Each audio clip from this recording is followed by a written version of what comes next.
નમસ્કાર મિત્રો, આજે આપણે CCRTના કેટલાક મહત્વપૂર્ણ પ્રશ્નોની વાત કરીશું અને તેનું સંપૂર્ણ સોલ્યુશન આ વિડીયોમાં જોઈશું.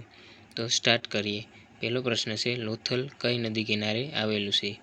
એ સાબરમતી, બી મેશ્વો, સી હાથમતી કે ડી ભોગાવો? તો જવાબ આવે છે ડી ભોગાવો નદી કિનારે આવેલું છે.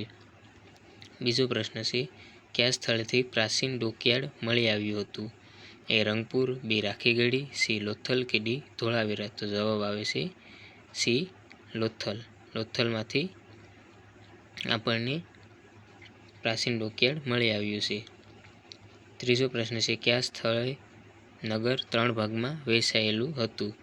એ રંગપુર, બી લોથલ, સી રાખીગઢી કે ડી ધોળાવીરા? તો જવાબ આવે છે ડી ધોળાવીરા. ધોળાવીરા એ ત્રિસ્તરીય નગર રચના ધરાવે છે. તેના સિવાયના 2 શહેરો જે ત્રિસ્તરીય નગર રચના ધરાવે છે તે છે, એક તો છે કુરણ અને બીજું છે ખીરસરા, જે તમામ શહેરો કચ્છમાં આવેલા છે.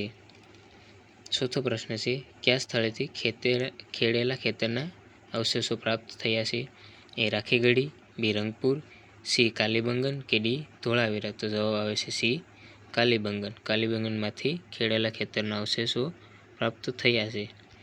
પાંચમો પ્રશ્ન છે, કયા સ્થળેથી અગ્નિપૂજાના અવશેષો પ્રાપ્ત થયા છે? એ લોથલ, બી કાલીબંગન, સી એ અને બી બંને કે ડી એક પણ નહીં? તો જવાબ આવે છે સી એ અને બી બંને. એટલે કે લોથલ અને કાલીબંગન બંનેમાંથી અગ્નિપૂજાના અવશેષો મળ્યા છે. છઠ્ઠો પ્રશ્ન છે, ઋગ્વેદ કાળના સંદર્ભમાં નીચેનામાંથી કયા વિધાનો સત્ય છે તે જણાવો?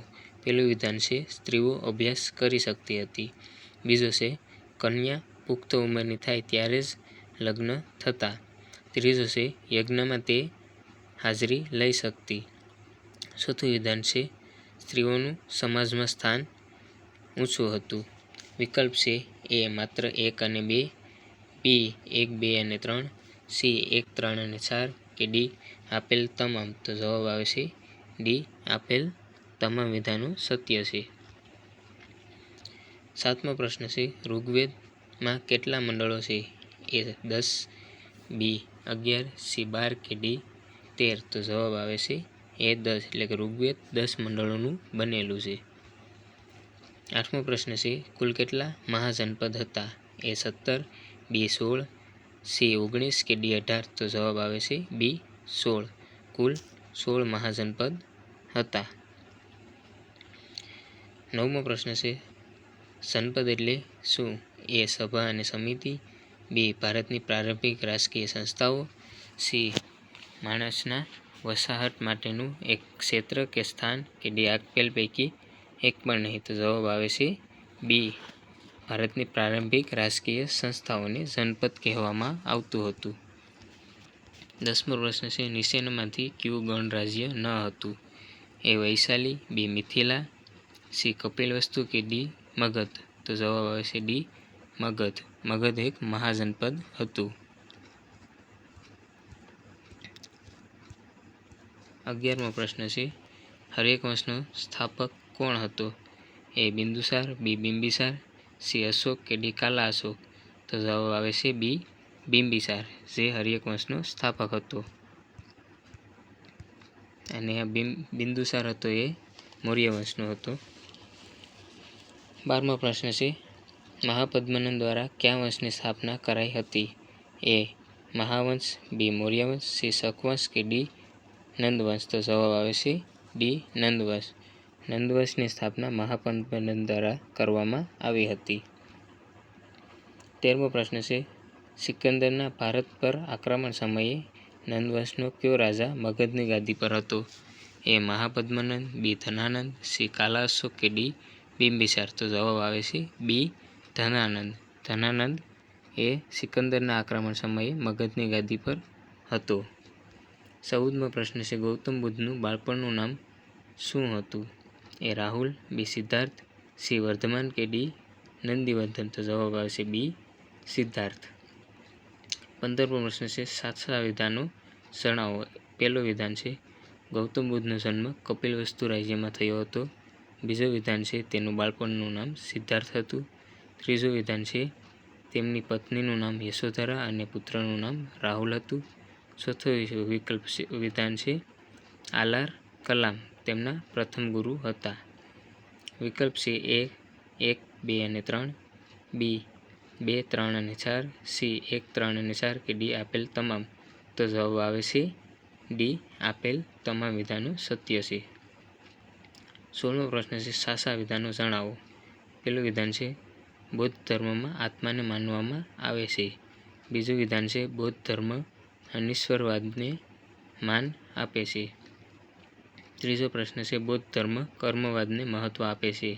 વિકલ્પ છે માત્ર 2 અને 3, બી 1, 2 અને 3, સી 1 અને 3 કે ડી આપેલ તમામ. તો જવાબ આવે છે એ માત્ર 2 અને 3 એટલે કે બૌદ્ધ ધર્મ અનિશ્વરવાદને માને છે અને બૌદ્ધ ધર્મ કર્મવાદને મહત્વ આપે છે. બૌદ્ધ ધર્મમાં આત્માનો ઇનકાર કરવામાં આવે છે, આત્માને માનવામાં આવતી નથી. તે જ રીતે વાત કરીએ 17મા પ્રશ્નની. ગૌતમ બુદ્ધનું અવસાન ક્યાં થયું હતું? એ કપિલવસ્તુ, બી કુશીનારા, સી પાવાપુરી કે ડી કુંડગ્રામ. તો જવાબ આવે છે બી કુશીનારામાં તેમનું અવસાન થયું હતું. 18મો પ્રશ્ન છે જૈન ધર્મના સંદર્ભમાં નીચેનામાંથી કયા વિધાનો સાચા છે? પહેલું વિધાન છે જૈન ધર્મમાં કુલ 24 તીર્થંકર હતા. બીજું વિધાન છે પ્રથમ તીર્થંકર ઋષભદેવ હતા. ત્રીજું વિધાન છે મહાવીર સ્વામી 24મા અને અંતિમ તીર્થંકર હતા. ચોથું વિધાન છે કાશીના રાજા અશ્વસેનના પુત્ર પાર્શ્વનાથ 23મા તીર્થંકર હતા. વિકલ્પ છે એ 1, 2 અને 3, બી 2, 3 અને 4, સી 1, 3 અને 4 કે ડી આપેલ તમામ. તો જવાબ આવે છે ડી આપેલ તમામ વિધાનો એ સત્ય છે. 19મો પ્રશ્ન છે મહાવીર સ્વામી વિશે નીચેના વિધાનો ધ્યાનમાં લો. પહેલું વિધાન છે તેમનો જન્મ કુંડગ્રામના જ્ઞાતૃ ક્ષત્રિય કુળમાં થયો હતો. બીજું છે તેમનું બાળપણનું નામ વર્ધમાન હતું. ત્રીજો વિકલ્પ છે તેમના પિતાનું નામ સિદ્ધાર્થ અને માતાનું નામ ત્રિશલા દેવી હતું. ચોથો વિકલ્પ છે તેમના લગ્ન રાજકુમારી યશોદા સાથે થયા હતા. વિકલ્પ છે આપેલ તમામ સાચા છે. બી 1, 2 અને 3, સી 1 અને 3 કે ડી 1, 3 અને 4. તો જવાબ આવે છે એ આપેલ તમામ વિકલ્પો એ સત્ય છે. 20મો પ્રશ્ન છે મહાવીર સ્વામી કઈ નદી કિનારે કૈવલ્ય જ્ઞાન પ્રાપ્ત થયું હતું? એ ગંગા, બી સરસ્વતી, સી ઋજુપાલિકા કે ડી આપેલ પૈકી એક પણ નહીં. તો જવાબ આવે છે સી ઋજુપાલિકા નદી કિનારે કૈવલ્ય જ્ઞાન પ્રાપ્ત થયું હતું. 21મો પ્રશ્ન છે મહાવીર સ્વામીએ લોકોને પોતાનો ઉપદેશ કઈ ભાષામાં આપ્યો?